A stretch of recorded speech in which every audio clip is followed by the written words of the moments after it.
రే నువ్వేంటి వెనక్కి కూర్చున్నా? నేను ఒక్కనే ముందు కూర్చోవాలా ఏంటి? మిస్టర్ ధైర్య గారు, చూడండి ఇప్పుడు మీకు పెళ్ళైపోయింది. సో ఆ సీట్లో కూర్చునే హక్కు కేవలం మీ భార్యకి, అంటే నా చెల్లెమ్మకే ఉంది. రే నిఖిల్ ప్లీజ్ వదిలేరా, నా మాట విని ముందుకురా. నేను ముందుకు ఎలా రాగలను? రే అది యాక్చువల్లీ అంజలి నాతో కూర్చోవాలనుకుంటుంది కదా అంజలి? ఎస్. అందుకే నేను ముందు కూర్చోలేను, చెల్లెమ్మని కూర్చోని. సంతోషి ముందు కూర్చోండి. నేనా ముందు కూర్చోనా? అవును ముందే. ధైర్యం మిమ్మల్ని ఎంతగా మిస్ చేస్తున్నాడో మాకు అర్థమైంది. రండి ముందు కూర్చోండి. మాకు పెళ్ళైన కొత్తలో అయితే మేము ఇలాంటి అవకాశం కోసం ఎదురు చూస్తూ ఉండేవాళ్ళం. నేను ఈ రోజుకి చూస్తాను. రండి రండి కూర్చోండి.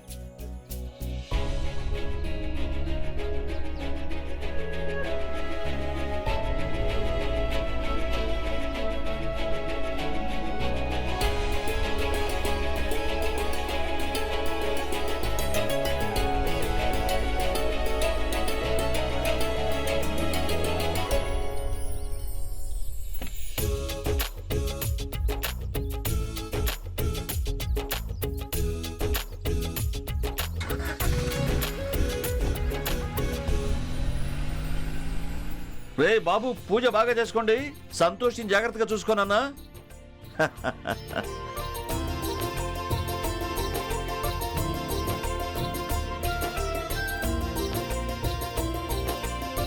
గువ్వా గోరిందిలే బొమ్మలాట, నిండు గోరింకతో నా గుండెలో ఆడిందిలే మోగిందిలే వీణ పాట. ధైర్యం పాడు.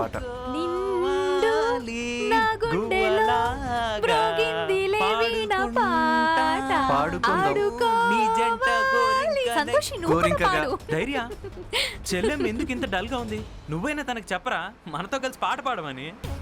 Exactly that's what I was thinking. అప్పటి నుంచి మౌనంగా ప్రశాంతంగా కూర్చున్నావు సంతోషి. సంతోషి ప్లీజ్ మా కోసం మంచి పాట వినిపించు. కనీసం అప్పుడైనా మీ గొంతు వినగలం కదా. అవును, బెస్ట్ ఐడియా. నువ్వు పంచి, నువ్వు సౌండ్ తగ్గించరా. చెల్లెమ్మ నువ్వు పాడు. లేదు లేదు నాకు పాటలు రావు. అయ్యో చెల్లెమ్మ, మా కోసం ఒకసారి పాడొచ్చుగా ప్లీజ్. ప్లీజ్ పాడండి. రే ఎందుకురా తను అంతగా బతిమలాడతారు? పాడదంటే వదిలేయండి. రే నువ్వు చెల్లెమ్మని ఎందుకంత భయపెడతావు చెప్పు? మేము ఇంతసేపటి నుంచి అడుగుతుంటే తను మా మాట వినడం లేదు. ఒకసారి నువ్వు చెప్తే తను వింటుందేమో. మా కోసం ఒకసారి చెప్పరా ప్లీజ్. I'm sorry. ధైర్యం నువ్వైనా చెప్పు. ఓకే, నువ్వు చెప్పకపోతే నేను అంజలి ఇప్పుడే కార్ దిగి వెళ్ళిపోతాం, సరేనా? నువ్వు కార్ పక్క కాపరా. అవును పద. రే నిఖిల్ నువ్వు ఎందుకు ఇలా చేస్తున్నావు? నేను ఇలాగే చేస్తాను. నీకు అసలు మాట అంటే విలువే లేదు. అంజలి మొదటిసారి వచ్చింది, నిన్ను కలిసింది, తను ఎంతగా రిక్వెస్ట్ చేసింది ఒక్కసారి చెల్లెమని పాడమని చెప్పలేవా? ఒక్క నిమిషం please give me some time. చూడు, వాళ్ళు అంతగా రిక్వెస్ట్ చేస్తున్నారుగా, సో పాడే.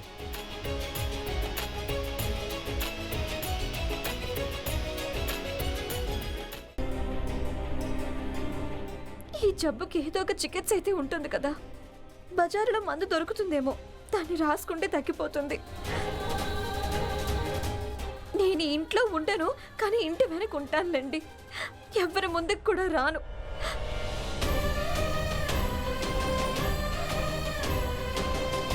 నేను ఇక్కడి నుంచి ఎక్కడికి వెళ్ళాలి? అది నీ ఇష్టం, ఎక్కడికైనా వెళ్ళిపో. అదే వాళ్ళెవరో ఉన్నారు కదా, మీ పెద్దమ్మ, పిన్ని, బాబాయ్, వాళ్ళ దగ్గరికి వెళ్ళు. నువ్వు ముందు వెళ్ళు. బావగారు నేను ఏయ్, మాతో వాదించాల్సిన అవసరం ఏం లేదు, లేదంటే పోలీసుల్ని పిలుస్తాను.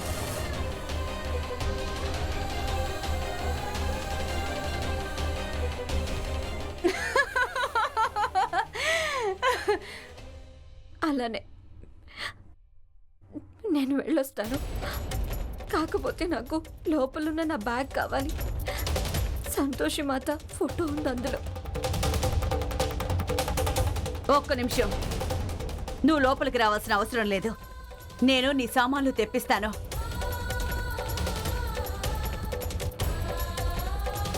పుష్ప, సంతోషి సామాన్లు తీసుకురా త్వరగా.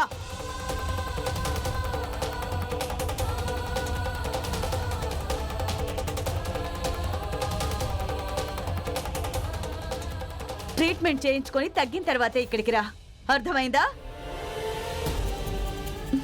ప్రతాప్ ఇక్కడి నుంచి పదండి. పద.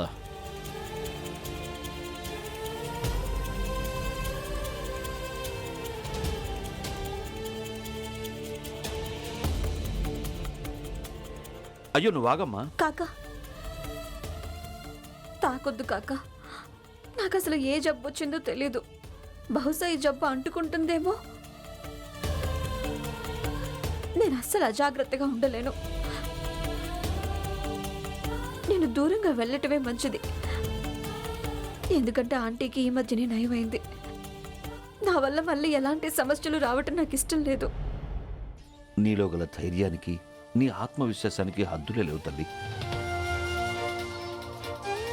సరే ఇక నీ ఇష్టం అమ్మా, మేమేం చెప్పగలం. ట్రీట్మెంట్ చేయించుకోమ్మా.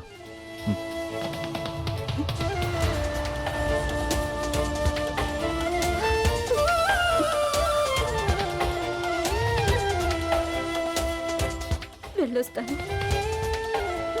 చల్లగా ఉండు తల్లి. ఇంటికి వెళ్ళొస్తాను. నయం చేసుకొని వస్తాను. మీ ఆరోగ్యం జాగ్రత్త, అలానే మీది కూడా.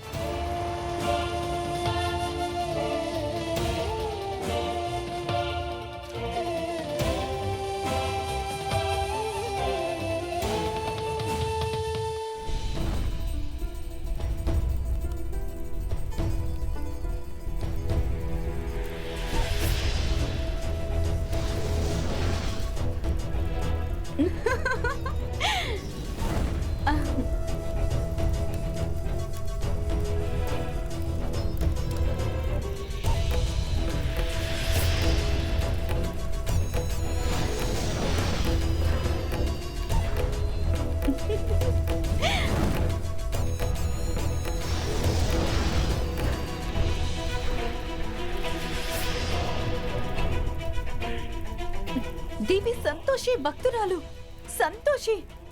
ఇప్పుడు శీఘ్రమే నీ దశ కూడా ఈ వృక్షాల మాదిరే దూరం అవుతుంది. నీకు ఎవ్వరూ సహకరించరు. నీ అత్తవారింటి వారైతే నిన్ను ఎలాగో వెళ్ళగొట్టేశారు. ఇప్పుడు నేను చూస్తాను నీకు సహాయం ఎవరు చేస్తారు. నారాయణ నారాయణ.